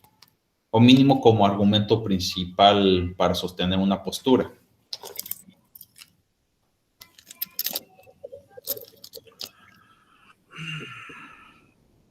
Dependiendo también de qué perspectiva se haga. Ok, te lo voy a poner más sencillo para todos ustedes también. Primero, supongamos que yo quiero usar la exposición de motivos, vamos a poner un caso quizá un poquito más actual, del outsourcing, que lo proscribe. Primera cuestión, ¿cuántos diputados hay ahorita en la Cámara Federal? 500. Ok, y de esa exposición de motivos solo me refiero a la que hizo el autor cuando la propuso, o voy a utilizar la exposición y motivos que se incluyeron cuando se hizo el dictamen en las distintas comisiones. Y de esas comisiones que le echen mano, ¿cuál voy a establecer que es la exposición de motivos que más peso tiene? Suponiendo que pasa por distintos dictámenes, hay 5 o 6 dictámenes, ¿cuál significado voy a atribuir? ¿El que se estableció en primera lectura de iniciativa? ¿En segunda lectura? ¿La que se estableció en las comisiones del Senado? ¿La que se estableció en la Cámara Revisora en primera o en segunda lectura? Y de todas esas más de 600 opiniones, ¿a cuál le voy a hacer caso? Se supone que existe a la última. Oficial, ¿no? Es la última, exactamente. Bueno, por lo menos aquí en el estado de Guanajuato hay debates, bueno, hay lo que es las iniciativas, las iniciativas de ley, con esto arrancamos. Y en esas iniciativas, pues viene una exposición de motivos también. Sí, pero ¿por qué debería yo hacerle caso a una exposición de motivos? ¿O qué lo justifican distintas opiniones que le metieron manos? Primero, el primer problema de fondo metodológico es cuál es la opinión que debe ser vinculante. La primera es más importante que la última, y la última, ¿por qué es más importante que la primera? Y lo más importante, suponiendo que pasan 10 años y necesito que aplicar esa ley, ¿voy a sujetarme a una exposición de motivos de 10 años de antigüedad en un mundo global que cambia rápidamente y cuyo contexto socioeconómico ya no se justifica? Depende de qué se haya regulado en la ley, ¿no? Estamos hablando de aspectos nacionales o que vinculan algún aspecto internacional, pues claro que no, ya no sería válido. Pero estamos hablando, por ejemplo, de una norma que regula un aspecto de una comunidad en concreto. Vamos a suponer la Ley General de Población. Uh-huh. Es más, vamos a establecer la Ley de Desarrollo Social actual. Supongamos de que pasan 10 años y las condiciones ya son distintas y hay derechos humanos que no están contemplados en esa normatividad y establecen cuestiones totalmente diacrónicas a la ley. ¿Vamos a seguir utilizando esa exposición de motivo? Es decir, citando a Benjamin Franklin, ¿necesitamos que hacerle caso a los muertos? No. Por eso, hay muchas cuestiones metodológicas de que nos inhiben utilizar este sentido. Y en la mayor parte de las veces que se analiza el argumento psicológico que se emplea por los operadores jurisdiccionales y aguas, esto se hace mucho en México, por lo general lo que se esconde son las propias visiones políticas de justicia de estos operadores. Usualmente o esconden un argumento teleológico, un argumento de otro tipo de índole, sistemático, etcétera. Es decir, la principal razón por la cual la mayor parte de los académicos consideran de que no se utiliza este argumento, uno, metodológico, es casi imposible encontrar cuál es la voluntad del legislador o escribirle. Fue una de las principales críticas que le hicieron sobre todo a Mármol en su momento cuando intentó justificar este proceso o tratar de establecer, digamos, una visión gramatical tal cual de la norma o semántica. A ver, doctor, tengo una pregunta. Sí. Me voy a ir a una ley que es muy local, muy específica a la legislación de Guanajuato. Ley arancelaria para el cobro de honorarios de abogados. Ok. Se creó en 2007. Muy bien. Y tiene una exposición de motivos. Sí. Que básicamente es regular gastos y costas y honorarios de abogados. Muy bien. Instituciones. Y es una ley hasta cierto punto aritmética, porque nos dice... A ver, el negocio principal, si es valuable en dinero, un porcentaje de hasta el 5% y hasta un 10% de la suerte principal, dependiendo de la dificultad del asunto, la complejidad del tema jurídico, etcétera. Muy bien. Una ley pues de sumas y restas, yo sí la veo, y de argumentar qué tan difícil o tan fácil fue un asunto. Eso fue en 2007, esa exposición está en 2007. ¿Por qué? A ver, ¿qué argumentación novedosa o ultramoderna le puedo aplicar en el 2020? Ojo, ahí te voy a poner un ejemplo. A ver. Muchos de los casos también tenemos uno en Jalisco, que casi me imagino que fue copia de ustedes. Y aquí voy a poner por qué no se puede utilizar esa exposición de motivos. Uno, los porcentajes que se establecen en la mayor parte de las leyes de aranceles de abogados o los aranceles de abogados no corresponden con porcentajes que son redituables o acorde a la situación económica actual. Muchos casos ni siquiera puedes cobrar 1 o 10%, por no decir de que la justificación de la problemática actual que ves tú como jurista se puede adecuar a la circunstancia. O sea, el cobrarte un porcentaje tal cual sin establecer realmente económicamente que requiere uno mayor, pues no hace sentido. Es decir, los porcentajes se establecieron en un contexto donde era bueno cobrar esos porcentajes. A nosotros nos pasó igual, de tal manera que ya la verdad inclusive se está por derogar este tipo de arancel, precisamente por establecer porcentajes de que no son acordes a las circunstancias económicas de lo que implica un asunto. Un ejemplo muy clásico. ¿Ubicas lo que son precios de transferencia? Los he escuchado, pero no, con exactitud.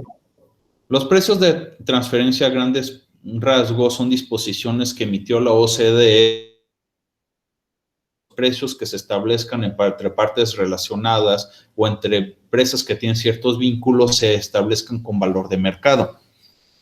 Si yo como asesor jurídico nada más me atendiera, esto fue un caso práctico en Jalisco, al arancel del abogado, la verdad acabaría cobrando una suma irrisoria de que no correspondería con la importancia del asunto.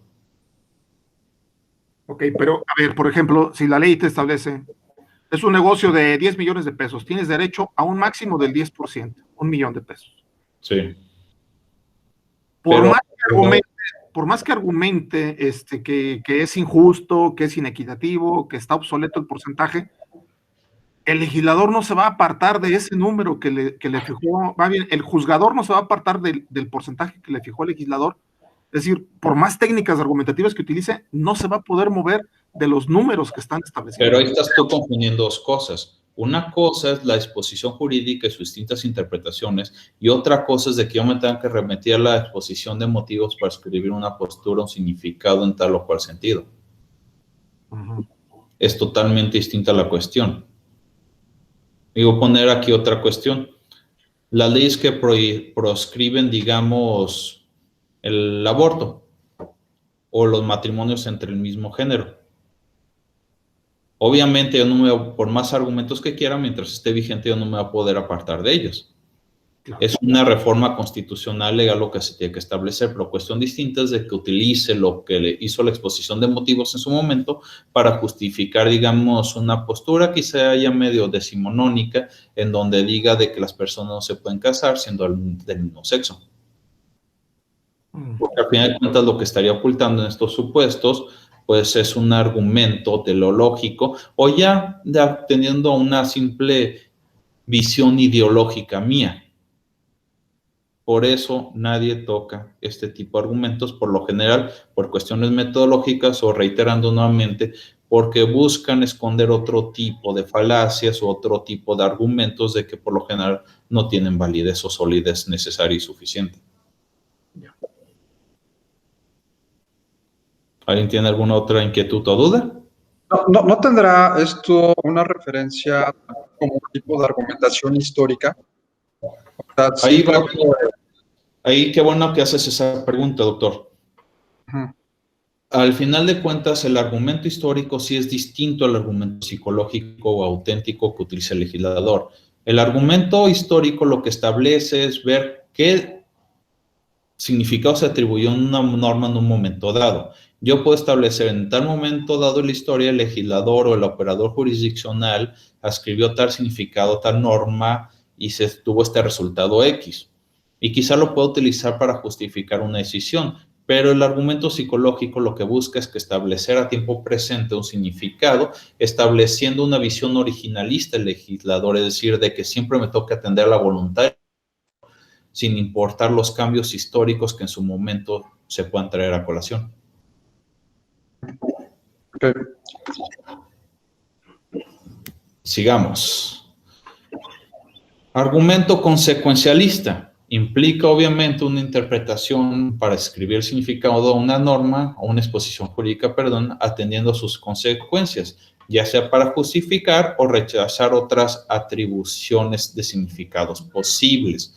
En este caso, lo importante del argumento consecuencialista para fines prácticos es ver de que efectivamente se estén dando las circunstancias entre causa y efecto, que media entre medios y fines. Porque al final de cuentas todos somos consecuencialistas, no podemos interpretar sin ver cuáles serían los posibles alcances.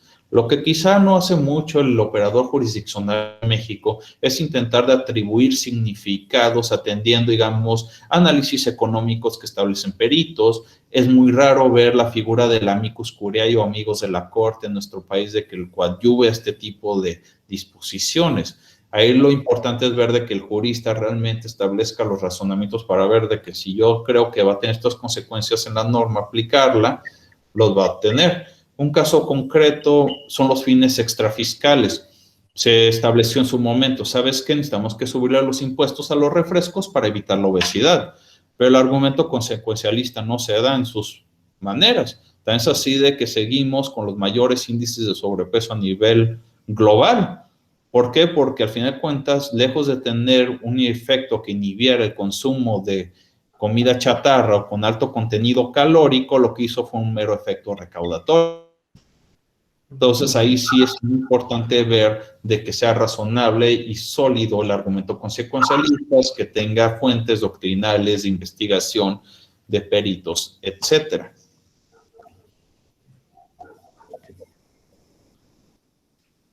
¿Alguna pregunta hasta aquí?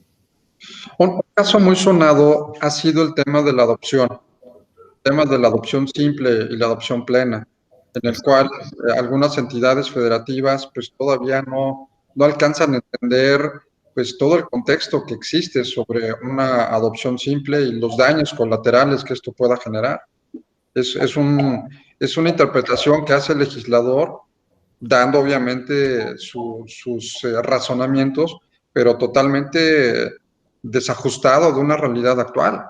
No podríamos, y sobre todo haciendo ahí otro tipo de interpretación de la analogía, partiendo del razonamiento de otras entidades federativas que ya pues la han totalmente anulado de sus códigos civiles, ¿no?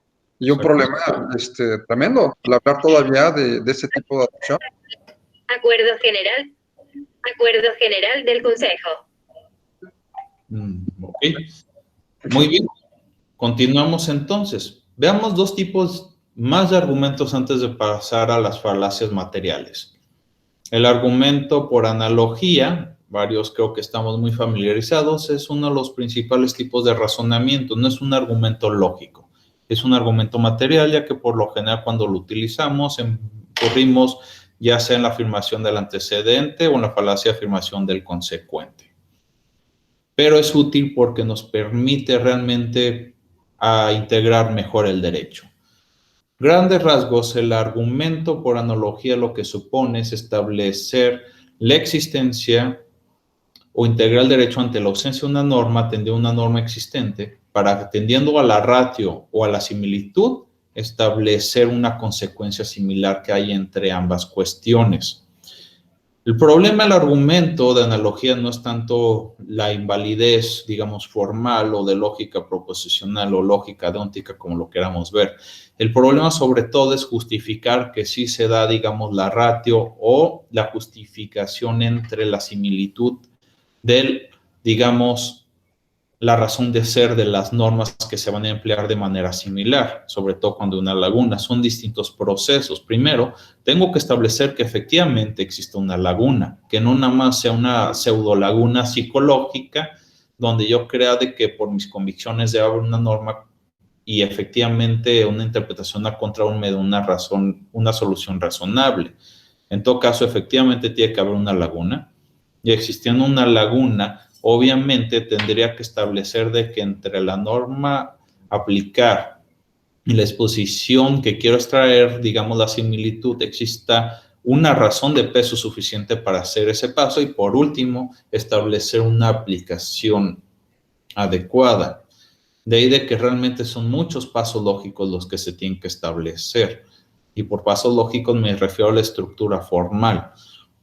En este caso, lo más importante es la solidez de las razones que doy para que se pueda establecer los pasos adecuados para sostener de que sí se dan estas circunstancias. De caso contrario, si da una interpretación a contrario o quizá extensiva pudiera llegar a un resultado, quizá ni siquiera sea necesario utilizar la analogía como metodología para poder, digamos, integrar el derecho. Y por último, el argumento apagógico de reducción al absurdo. Lo que busca este tipo de razonamiento es demostrar la verdad de una proposición por la imposibilidad de aceptar las consecuencias que se derivan de la proposición que le es opuesta. A grandes rasgos, ¿cómo opera este argumento? ¿Cuáles son los pasos? Primero, tengo que admitir provisionalmente la hipótesis cuya falsedad quiero demostrar. Acto seguido saco las consecuencias contrarias, una hipótesis previamente aceptada. Tercero, siendo falsas las consecuencias, se concluye la falsedad de la hipótesis inicial. Y por último, se manifiesta la hipótesis de la postura que se defiende. Es decir, al fin de cuentas, es una especie de argumento formal, de argumento o digamos, o del silogismo tolendo-tollens o tollens, en donde lo que busco es establecer primeramente la postura opuesta de mi contrario, para que una vez de que establezca las consecuencias ridículas de lo que él quiere proponer, ahora se tenga que aceptar a fuerzas mi postura por ser la más razonable. Cuidado con este tipo de argumentos porque puede girar en otro sentido. Si yo no estoy seguro de que tengo una postura concluyente o suficientemente sólida, pues la otra parte simplemente también va a adoptar mi postura, demostrar las consecuencias ridículas que implicaría adoptar mi propuesta para poder buscar quizá una contrapropuesta, pero yo ya hice el ridículo enfrente de todos los demás. Pasemos entonces ahora a las falacias informales. Como bien creo que han de saber, las falacias básicamente, más que mentiras, son básicamente argumentos que pretenden ser buenos, pero incurren en contra de las reglas de la argumentación material, retórica, etcétera, o formal, y por lo tanto no son argumentos buenos. Al final de cuentas, más que mentiras, son argumentos incorrectos. Pregunta, ¿cuál es la diferencia entre una falacia y un paralogismo?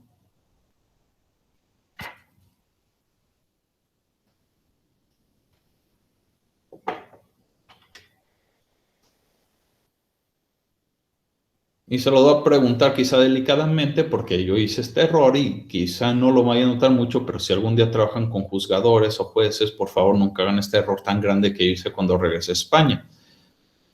Una falacia implica dolo, implica que yo de manera deliberada utilicé un argumento incorrecto para hacer a alguien caer en un engaño.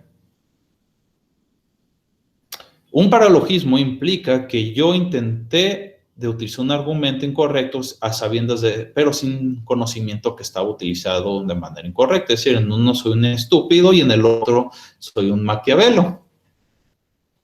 Soy maquiavélico, esa es la diferencia. Entonces prefiero que me digan que soy falaz a que incurra en un paralogismo. Muy bien, falacias informales obviamente tienen que ver con aquellos errores en la argumentación material. Más allá de establecer, digamos, un catálogo formal y finito, usualmente se utilizan las tipologías de falacias informales para establecer o coadyuvar a que la mente piense, porque al fin de cuentas, perdón por la expresión, pero como la estupidez humana, las falacias también casi son infinitas. Al final de cuentas, no hay tanta chiste hacer un catálogo, pero ayudan, digamos, de manera ilustrativa. En ese sentido, pues, un ejemplo, empecemos con la falacia ad hominem. Es aquel tipo de error de pensamiento racional cuando se dirige a establecer un ataque contra la persona y no en sí contra la sustancia del argumento del adversario. Es decir, lejos de establecerme a desvirtuar la postura de mi adversario, lo que hago es lo ataco directamente. ¿Un ejemplo alguien me quiere dar?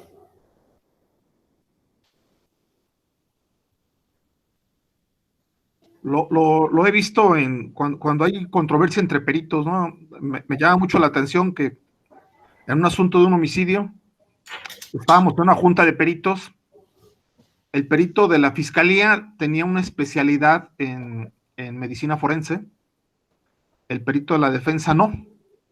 Entonces el argumento del perito forense en el debate fue dirigido al perito de la defensa en términos más o menos similares a: usted no puede opinar porque usted no es especialista en el tema, su currículum no le alcanza, es decir, usted no tiene conocimientos. Se fue a ese tema para tratar de desvirtuar el argumento de la defensa. Pues, Entonces, muy bien, digamos de que en lugar de decirle eso le había dicho: es que usted no puede dar una opinión en este tema porque a pesar que tiene los títulos, pues es un borracho. Nada tiene que ver con que sea un borracho, lo que sea es con la solidez de su argumento. A veces, pues quizás si estuviera borracho en la audiencia sí tendría algo que ver, pero al final de cuentas, pues aguas con este tipo de falacias.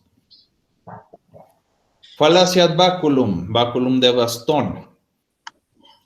Este tipo de falacia se incurre cuando la razón se sustituye por la fuerza. ¿Alguien quiere darme un ejemplo?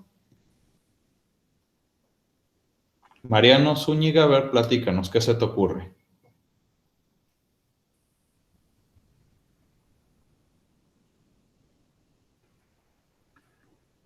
Te voy a dar un ejemplo muy sencillo. Estás haciendo una demanda para tu jefe o quizá para alguien importante, para tu cliente, y de pronto se la llevas y le dices: ¿sabes qué?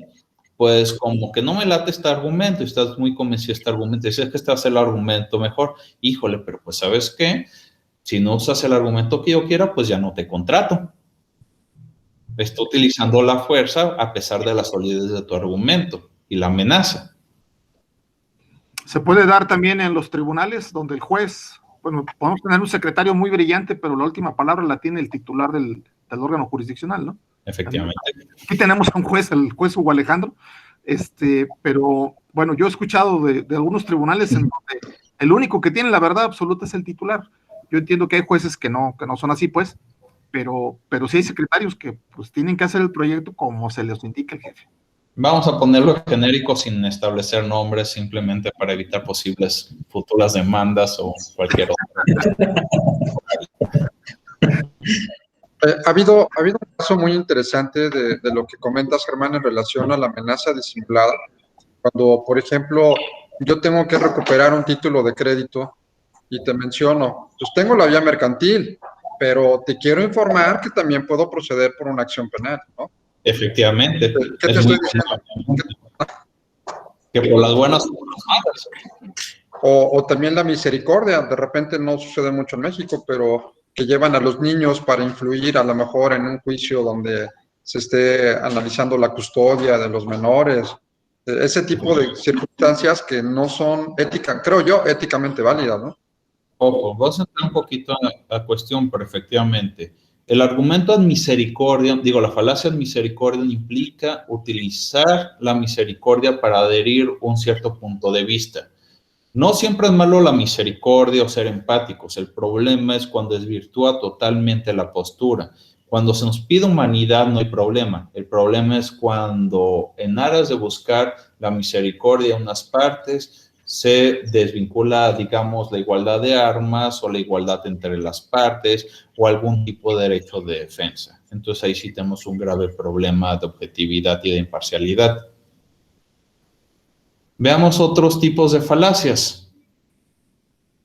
A ver, unas buenas. Falacia ad verecundiam ocurre cuando la autoridad a la que se intenta validar una pretensión no cuenta con las credenciales adecuadas. Un ejemplo, si no sé, Ignacio Burgoa dice que algo es bueno, es de que ha de ser verdad. O lo vemos usualmente a manera de ejemplo medio burlesco en los memes donde vemos al famoso Einstein diciendo una famosa frase política. Pero realmente Einstein, ¿quién es para establecer una postura razonable política él siendo un físico? Es que dicen, es que Einstein lo dijo, entonces ya necesitamos que creerle a Einstein. O lo que ocurre muchas veces, que he visto a veces en ciertos círculos, es que si lo dijo Luigi Ferraioli ya tiene que ser cierto. Si lo dijo Atienza ya todos nos decimos, pues ya lo dijo, ya no hay para dónde hacerse.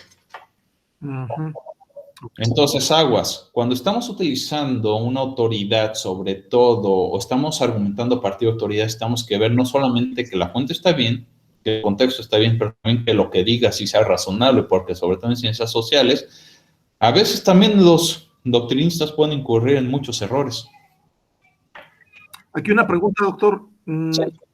Es muy usual en el litigio sostener que tenemos la razón porque ya lo dijo la Corte. Y ya lo dijo la Corte. Digamos que ese es el argumento de autoridad. Y los jueces, cuando ven que hay una jurisprudencia, muchas veces dicen, pues si ya lo dijo la Corte, pues así lo dejamos, ¿no? Ojo, hay una diferencia muy distinta ahí. Y aquí va por qué. Puede ser de que a primera fase sí se incurra en una falacia de este tipo, que no esté realmente siendo razonable. Pero hay una cuestión muy importante que se llama principio de legalidad. ¿Realmente un operador jurisdiccional se puede apartar de una jurisprudencia obligatoria? Pues no. O sea, tú puedes hacer tus argumentos en ese sentido. Lo más probable es de que no tengan la razón y ya sería, digamos, cuestión para establecer en cualquier tipo de método de control de constitucionalidad en su momento. Y tienes buen punto, puede ser una falacia, pero eso no implica de que la autoridad esté haciendo algo malo. Porque acuérdate de que aquí en México tenemos un control de precedentes verticales muy rígido cuando se trata de jurisprudencia obligatoria. Exacto. Pero bueno, también es interpretación, la jurisprudencia es interpretación, ¿no? Sí. Pueden existir otros elementos que a su vez pudieran revertir el criterio de la Corte, ¿no? Finalmente da para poder avanzar en un criterio que quizá fue muy positivista o fue muy unilateral, discrecional o inclusive de manera excesiva impositivo. Claro, claro. Hay ciertas cuestiones, pero aquí sí, cuidado, el hecho que sea una falacia no significa que nos van a dar la razón, nos ayudan a argumentar por recordar eso, de que a veces la fuerza autoridad va a poder más.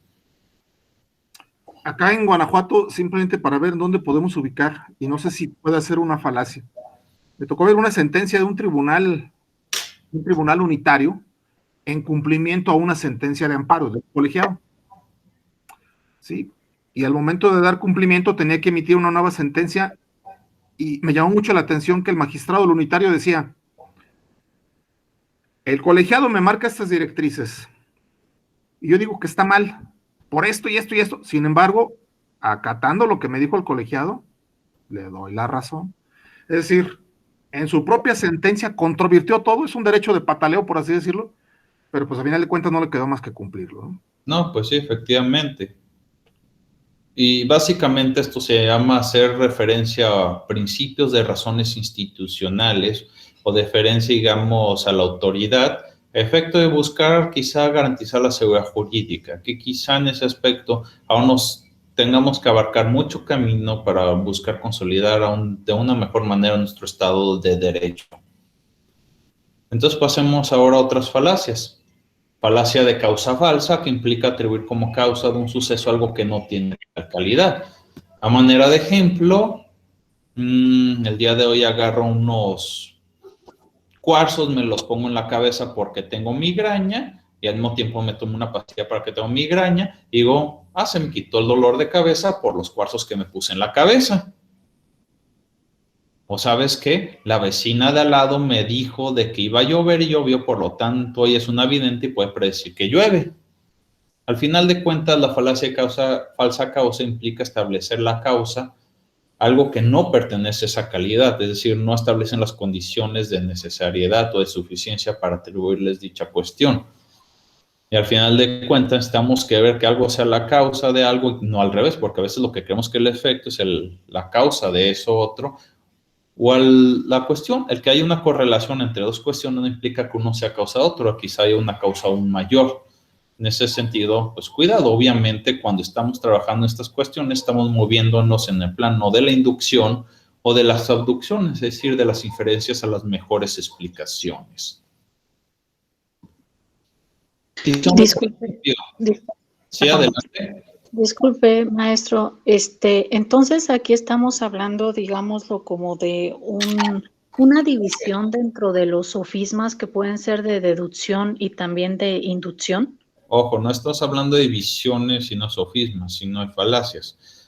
Al final de cuentas, lo que estamos estableciendo es que obviamente en el quehacer humano, cuando estamos explicando algo, cuando estamos sobre todo en la cuestión fáctica del derecho probando hechos, tenemos que corroborar obviamente que si vamos a utilizar, digamos, un razonamiento inductivo donde veamos de que hay cierto patrón que muestre mejor probabilidad a algo, que efectivamente la probabilidad sea la suficiente para atribuir ello. Lo mismo ocurre con la abducción. La abducción, a diferencia de la inducción, es que realmente no hay una sistemática de alta probabilidad que algo se dé. Un ejemplo de una abducción sería la siguiente. Me despierto, veo mi vidrio empañado y con unas gotitas de agua y veo que está nublado. Yo puedo abducir de que llovió. Pero realmente puede ser de que simplemente se prendieron los regadores y mojó mi ventana. La abducción son, digamos, inferencias o, digamos, a la mejor explicación, porque al final de cuentas se tratan de hipótesis de casos aislados que se concatenan y relacionan en nuestro día a día, sobre todo para intentar hacer sentido a lo que me rodea. En ese sentido, pues obviamente si yo me levanto, me duele la cabeza, no voy a decir es que me duele la cabeza porque ahorita mi signo zodiacal dice de que voy a tener dolor de cabeza o porque quizá Marte está en retrógrada. Obviamente yo no voy a poder escribir ese tipo de causa, o porque quizá la señora al lado me intentó de embrujar. Eso sería una falsa causa. Lo que sí puedo establecer es que quizá tengo migraña por una cuestión genética que me impide, digamos, un desbalance químico entre otras cuestiones.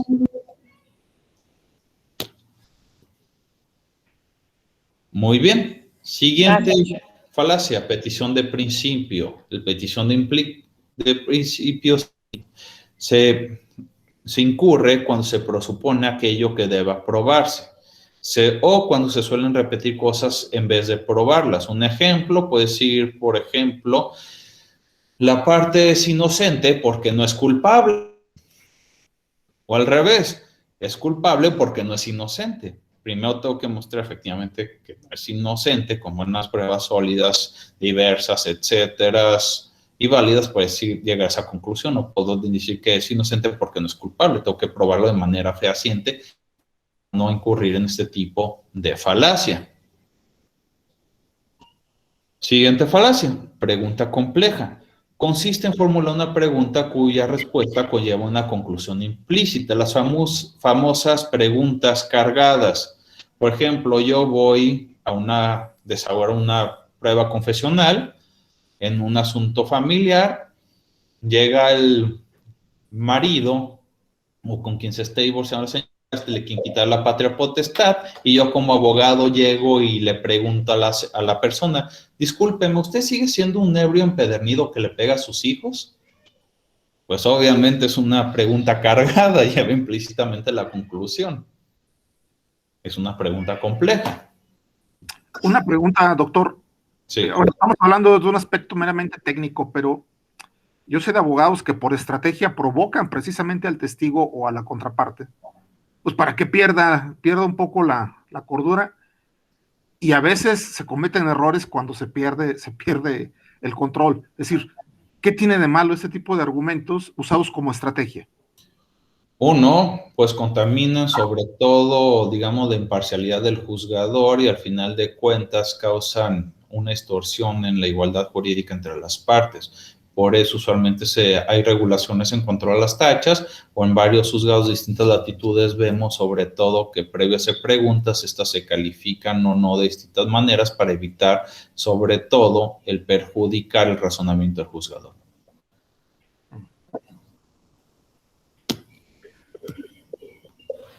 Siguiente falacia. Vayámonos a la falacia del equívoco. Implica generar confusión aprovechando el diverso significado que se puede dar a las palabras. Un ejemplo, el poder tiende a corromper. El conocimiento es poder, por lo tanto el conocimiento corrompe. A fin de cuentas, utilizo el distinto significado de las palabras para establecer que si yo conozco, entonces voy a ser una persona corrupto. Dos tipos más de falacias antes de irnos. La falacia de la composición, que implica atribuir al todo las propiedades de la parte, efecto de persuadir al auditorio que el todo o la colección siempre poseen las características de sus partes o elementos individuales. Un ejemplo, si una parte del producto es bueno, todo el producto lo es. Si tenemos al tal presidente en el poder, entonces a todos nos va a ir bien. En cambio, la falacia de la división va en sentido inverso. Un ejemplo, si México le va bien, a ti, y a todos nos va a ir bien. ¿Alguna duda o inquietud hasta ahorita?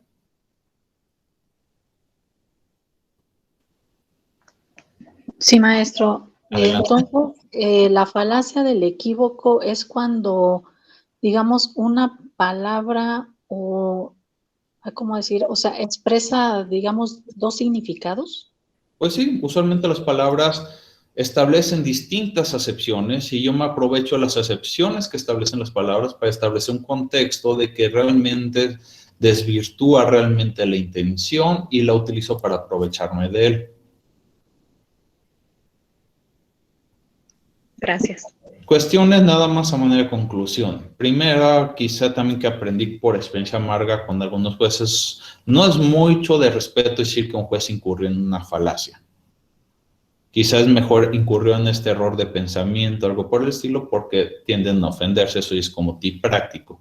Y la cuestión no nada más implica establecer, o no solamente es importante decir que algo es una falacia, lo importante es justificar el por qué se incurrió en esa falacia, en ese error de pensamiento. Eso es lo más importante. Ya se trate sobre todo una falacia material, o luego se llevan a cuestiones de lógica, falacias informales como la afirmación del consecuente, entre otros tipos de errores de pensamiento. ¿Tienen alguna duda, alguna inquietud? ¿Qué les pareció este módulo de lo que les pude dar? Todo muy interesante, doctor.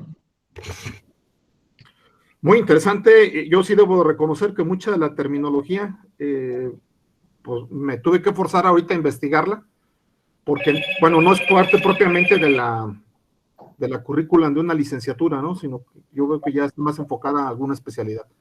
Pero excelente, excelente. No, me parece bien, nada más sí dejar claro, Ojo, ahorita casi todos los niveles de la licenciatura están implementando módulos muy importantes de argumentación, precisamente porque últimamente, sobre todo con las nuevas visiones jurídicas, se ha mostrado lo importante que es argumentar y lo indispensable que es para nosotros como abogados, porque realmente nuestro plan de educación, sea negociaciones, asesorando a alguien de gobierno, etcétera, es lo medular, lo que nos distingue. Sí, efectivamente, en relación a lo que comentas, Germán, hubo una reunión de escuelas y facultades de Derecho a nivel nacional, donde uno de los elementos fundamentales fue el implementar tanto las materias de medios alternos de solución de controversias, como todo este tema de argumentación, que, insisto, es una situación verdaderamente necesaria y que nos hemos tardado en analizar y visualizar y entender la fortaleza de un razonamiento adecuado y las formas de cómo se puede pensar para resolver un caso en concreto, ¿no? Así es que, por supuesto que es una herramienta fundamental hoy día y tarde nos hemos dado cuenta de esto, ¿no? Muy bien. Pero yo me refería a que, bueno, yo egresé en 1996 y esto todavía no estaba en la currícula. No, me pasó igual, ¿eh? Te digo, una de las razones por las que quise irme a España es porque en la licenciatura nunca tuve una clase de argumentación y me fascinaba y quería saber más. Y créanme que no fue hace tanto, fue hace 5 años cuando me fui a España. Ahora, Daniel Oseguera, veo que tiene la mano levantada. ¿Alguna duda que tengas, mi estimado? No, ninguna. Muy interesante todo. Perfecto. Bueno, ¿algún otro comentario, duda o inquietud? Por tu formación en Alicante, seguramente fuiste alumno de Manuel Atienza. Sí, efectivamente. Y bueno, pues obviamente se nota mucho tu formación en base a la forma de cómo nos fuiste llevando en esta sesión de manera muy, muy interesante, sobre todo en la lógica del planteamiento del caso y la solución, y buscar de manera colectiva las posibles propuestas al caso en concreto. Así es que, pues no me resta por nuestra parte más que felicitarte, Germán, agradecerte. Realmente ha sido una exposición magistral. Nos has dejado muchas preguntas, muchas dudas que, por supuesto, seguiremos tratando de buscar respuestas. Así es que, pues agradecer mucho también, agradezco al doctor Vidaurri, que, insisto, está presente por acá con nosotros, y también al señor magistrado Juan Alejandro Bermúdez. Muchas gracias, magistrado. Siempre es un gusto tenerte por aquí y bueno, ya tuvimos la oportunidad de llevar un programa de argumentación jurídica donde siempre el magistrado, con la perspectiva del juzgador, que es bien interesante, dando un punto de vista de análisis con otro enfoque, ¿no? Yo siempre he dicho que la argumentación jurídica es diferente la de un académico, la de un juzgador, la de un legislador, la de un investigador inclusive, ¿no? Entonces, perfiles diferentes y todos por entender mejor al derecho, que yo creo que ese es el gran reto. Efectivamente. Pues muchísimas gracias. No sé si hay alguna pregunta para cerrar, si alguien quisiera formular algún comentario. ¿No? Muy bien. Pues Germán, pues nuevamente, muchísimas gracias. Te agradecemos tu tiempo, tu paciencia, tu explicación tan amplia que nos diste en esta tarde, y esperemos que no sea la última ocasión que podamos contar con tu valiosa participación explicándonos estos temas tan interesantes en materia de argumentación jurídica. Al contrario, muchas gracias. Excelente día a todos en esta situación tan difícil de pandemia, y agradezco sobre todo a ustedes y al doctor Vidaurri por tenerme aquí, y además autoridades académicas. Hasta luego. Muchas gracias. Hasta luego. Muchas gracias, doctor. Gracias por la invitación, doctor. Gracias. Gracias.